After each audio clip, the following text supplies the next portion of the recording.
আগরতলায় বাংলাদেশের সহকারী হাই কমিশনে হামলা, ভারতের মিডিয়ার অপপ্রচার নিয়ে বিদেশি কূটনীতিকদের জানালেন পররাষ্ট্র উপদেষ্টা। হিন্দু বলে কথা নয়, মুসলিম বলে কথা নয়, আমরা সবাইকে সমান চোখে দেখব এবং এই মেসেজটা আমরা সবাইকে দিতে চাই। আসছে নির্বাচন সহজ হবে না, নেতাকর্মীদের তারেক রহমান। মামলার নিষ্পত্তি শেষে নতুন বছরে দেশে ফিরবেন ভারপ্রাপ্ত চেয়ারম্যান, আশা নেতাদের।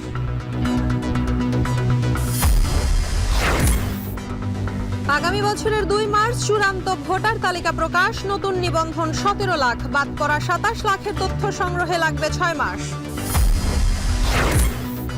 দারিদ্র্য বিমোচন ও এলডিসি নিয়েও দেয়া হয়েছে ভুল বয়ান, ব্রিফিংয়ে শ্বেতপত্র কমিটি।